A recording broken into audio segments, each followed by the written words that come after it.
بسم اللہ الرحمن الرحیم۔ نیو سٹوری کے دیکھنے اور سننے والوں کو السلام علیکم۔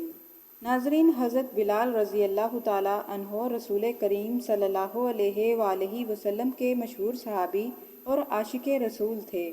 آپ رضی اللہ تعالیٰ عنہ مسجد نبوی کے مؤذن رہے اور آپ کو اسلام کے سب سے پہلے مؤذن ہونے کا بھی اعزاز حاصل ہے۔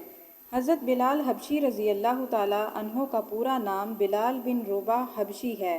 آپ رضی اللہ تعالیٰ عنہ کے والد کا نام رباح اور والدہ کا نام امامہ تھا، جو حبشہ کے رہنے والے تھے۔ آپ رضی اللہ تعالیٰ عنہ کا خاندان بکتا بکاتا مکہ پہنچا۔ حضرت بلال حبشی رضی اللہ تعالیٰ عنہ غلام ابن غلام تھے اور مکہ میں آپ ایک کافر امیہ بن خلف کے غلام تھے۔ امیہ بن خلف قریش کا نامور سردار تھا، جس کا شمار اسلام کے بدترین دشمنوں میں ہوتا تھا۔ جب حضرت بلال رضی اللہ تعالیٰ عنہ نے اللہ کی وحدانیت کا اقرار کیا، اس وقت اسلام کا آغاز تھا اور مشرکین مکہ اسلام قبول کرنے والوں پر زندگی تنگ کر دیتے تھے، اور کسی غلام کا اسلام قبول کرنا تو انہیں ہرگز گوارا نہ تھا۔ امیہ بڑا ظالم اور سخت طبیعت کا انسان تھا۔ وہ آپ پر طرح طرح کے ظلم کرتا اور آپ کی استطاعت سے زیادہ آپ سے کام لیتا۔ حضرت بلال رضی اللہ تعالیٰ عنہ نے جب رسول اللہ صلی اللہ علیہ وآلہ وسلم کا کلمہ پڑھ لیا تو امیہ آپ پر طرح طرح کے ظلم کرتا، کبھی آپ کو مارتا پیٹتا اور کبھی گرم ریت پر ننگے بدن لٹا کر آپ کے جسم پر بھاری پتھر رکھ دیتا، کبھی آپ کے گلے میں رسی ڈال کر اوپاش لڑکوں کے حوالے کر دیتا۔ مگر اللہ تعالیٰ نے حضرت بلال رضی اللہ تعالیٰ عنہ کو بڑی استقامت عطا فرمائی۔ امیہ آپ پر اس لیے ظلم کرتا کہ آپ کسی طرح رسول اللہ صلی اللہ علیہ وآلہ وسلم کے دین سے پیچھے ہٹ جائیں، مگر حضرت بلال رضی اللہ تعالیٰ عنہ ہر تکلیف کو برداشت کر جاتے اور احد احد پکارتے جاتے۔ ایک مرتبہ امیہ نے آپ کو اتنا مارا کہ آپ بے ہوش ہو گئے، اور جب ہوش آیا تو آپ نے انگلی آسمان کی طرف اٹھائی اور احد احد پکارنے لگے۔ پھر حضرت ابوبکر صدیق رضی اللہ تعالیٰ عنہ نے 2000 دینار اور 3 غلام امیہ کو دے کر آپ کو آزاد کروا لیا۔ جب حضرت ابوبکر صدیق رضی اللہ تعالیٰ عنہ نے امیہ کو بھاری رقم ادا کی تو امیہ ہنسنے لگا اور کہنے لگا کہ ابوبکر، تم نے بہت گھاٹے کا سودا کیا، تم اس حبشی غلام کی خاطر اتنی رقم ادا کر رہے ہو، تم نے بہت گھاٹے کا سودا کیا۔ تو حضرت ابوبکر صدیق رضی اللہ تعالیٰ عنہ نے فرمایا کہ اگر میں یمن کا حکمران ہوتا اور تم مجھ سے یہ کہتے کہ میں بلال کو اس وقت آزاد کروں گا جب تم مجھے یمن کی حکمرانی دو، تو میں بدلے میں تمہیں یمن کی حکمرانی دے دیتا، مگر بلال کو تم سے ضرور آزاد کروا لیتا۔ اعلان نبوت سے قبل حضرت بلال رضی اللہ تعالیٰ عنہ کئی مرتبہ نبی کریم صلی اللہ علیہ وآلہ وسلم سے ملاقات کر چکے تھے۔ حضرت بلال رضی اللہ تعالیٰ عنہ سے ایک دفعہ کسی نے پوچھا کہ آپ نے پہلی مرتبہ حضور صلی اللہ علیہ وآلہ وسلم کو کیسے دیکھا؟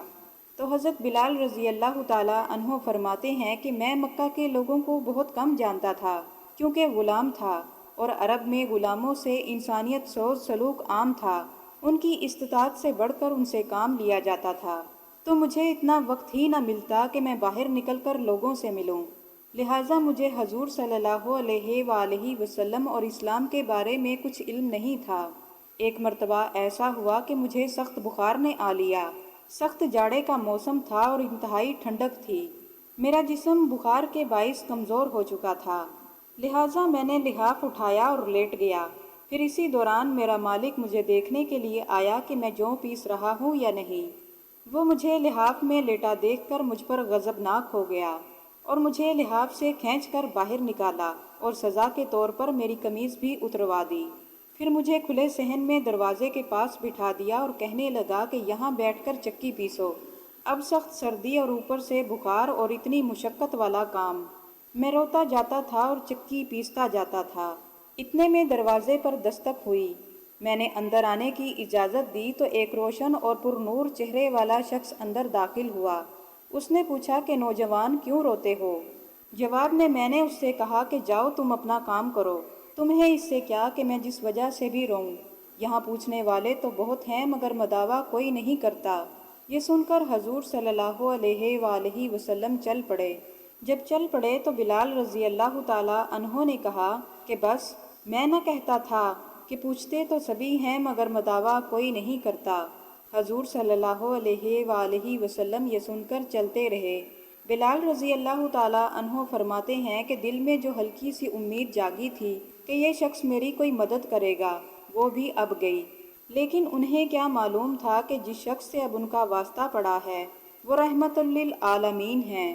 بلال رضی اللہ تعالیٰ عنہ فرماتے ہیں کہ پھر کچھ دیر کے بعد وہ شخص واپس آیا اور اس کے ایک ہاتھ میں گرم دودھ کا پیالہ اور دوسرے ہاتھ میں کچھ کھجوریں تھیں۔ اس نے وہ کھجوریں اور دودھ مجھے دیا اور کہنے لگا کہ کھاؤ پیو اور سو جاؤ۔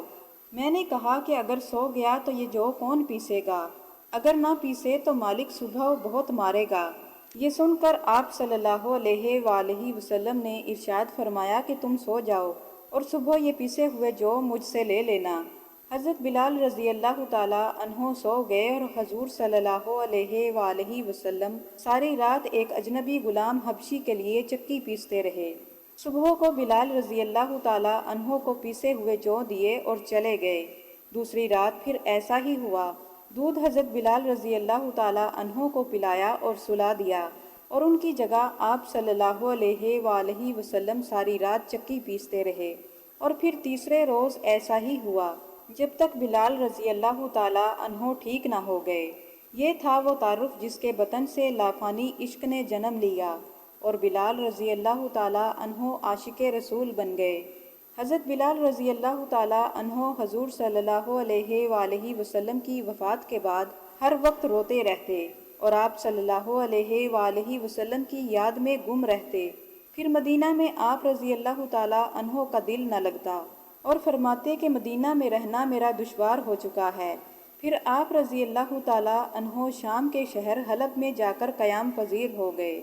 پھر تقریباً 6 ماہ کا عرصہ گزرنے کے بعد آپ رضی اللہ تعالیٰ عنہ کو حضور صلی اللہ علیہ وآلہ وسلم کی خواب میں زیارت ہوئی اور آپ صلی اللہ علیہ وآلہ وسلم فرما رہے تھے کہ بلال، یہ کیا بے وفائی ہے کہ تو نے آنا ہی چھوڑ دیا، یا ہماری ملاقات کا وقت نہیں آیا؟ جیسے ہی بلال رضی اللہ تعالیٰ عنہ نیند سے بیدار ہوئے تو فوراً ہی لبیک یا سیدی یا رسول اللہ پکارتے ہوئے اپنی اونٹنی پر سوار ہوئے اور مدینہ کی طرف چل پڑے۔ مدینہ پہنچ کر آپ رضی اللہ تعالیٰ عنہ سب سے پہلے مسجد نبوی میں حاضر ہوئے اور آپ صلی اللہ علیہ وآلہ وسلم کی قبر انور پر حاضر ہو کر اپنا سر رکھ کر رونے لگے اور فرمایا، یا رسول اللہ، آپ نے فرمایا تھا کہ آ کر مل جاؤ، تو غلام حلب سے ملاقات کے لیے حاضر ہے۔ یہ کہہ کر آپ بے ہوش ہو گئے اور روزہ مبارک پر گر پڑے، اور پھر کافی دیر کے بعد جب آپ کو ہوش آیا تو پورے مدینہ میں یہ خبر پھیل چکی تھی کہ مؤذن رسول حضرت بلال رضی اللہ تعالیٰ عنہ واپس آ چکے ہیں۔ مدینہ کے سبھی نوجوان، بوڑھے، مرد اور عورتیں اور بچے سب مل کر عرض کرنے لگے، اے بلال، ایک دفعہ وہی اذان سناؤ جو حضور صلی اللہ علیہ وآلہ وسلم کے زمانے میں پڑھا کرتے تھے۔ تو آپ رضی اللہ تعالیٰ عنہ نے فرمایا کہ میں معذرت خواہ ہوں، کیونکہ جب میں اذان پڑھا کرتا تھا اور جب میں اشہد ان محمد الرسول اللہ کہتا تو اس وقت میں رسول صلی اللہ علیہ وآلہ وسلم کی زیارت سے مشرف ہوتا اور اپنی آنکھوں کو ٹھنڈک پہنچاتا تھا، اور اب یہ الفاظ کہوں گا تو اس وقت میں کسے دیکھوں گا؟ پھر کچھ صحابہ نے مشورہ دیا کہ حسنین و کریمین سے درخواست کی جائے کہ وہ بلال رضی اللہ تعالیٰ عنہ سے کہیں گے تو وہ انہیں انکار نہیں کر پائیں گے۔ چنانچہ حضرت حسین رضی اللہ تعالیٰ عنہ نے بلال رضی اللہ تعالیٰ عنہ کا ہاتھ پکڑا اور فرمایا، اے بلال، آج ہم آپ سے وہی اذان سننا چاہتے ہیں جو آپ میرے نانا جان حضور صلی اللہ علیہ وآلہ وسلم کی حیات مبارکہ میں مسجد میں سنایا کرتے تھے۔ اس پر حضرت بلال رضی اللہ تعالیٰ عنہ انہیں انکار نہ کر پائے اور پھر اسی مقام پر کھڑے ہو کر اذان دی جہاں حضور صلی اللہ علیہ وآلہ وسلم کی حیات مبارکہ میں دیا کرتے تھے۔ حضرت بلال رضی اللہ تعالیٰ عنہ نے بآواز بلند اللہ اکبر کہنا شروع کیا تو پورا مدینہ منورہ گونج اٹھا۔ آپ رضی اللہ تعالیٰ عنہ اذان پڑھتے گئے اور جذبات میں اضافہ ہوتا چلا گیا۔ جب اشہد ان محمد الرسول اللہ کے کلمات پر پہنچے تو سارا مدینہ حتیٰ کہ پردہ دار خواتین بھی گھروں سے باہر نکل آئیں، اور وہ بھی عجیب منظر تھا کہ جیسے حضور صلی اللہ علیہ وآلہ وسلم تشریف لے آئے ہوں۔ آپ صلی اللہ علیہ وآلہ وسلم کے وصال کے بعد مدینہ منورہ میں اس دن سے زیادہ رونے والے مرد و زن نہیں دیکھے گئے۔ حضرت بلال رضی اللہ تعالیٰ عنہ نے پھر ساری عمر دمشق میں گزاری۔ آپ رضی اللہ تعالیٰ عنہ نے 63 برس عمر پائی اور دمشق میں ہی آپ کا وصال ہوا۔ اللہ سے دعا ہے کہ ہمیں حضرت بلال رضی اللہ تعالیٰ عنہ کے نقش قدم پر چلنے کی توفیق عطا فرمائے، آمین۔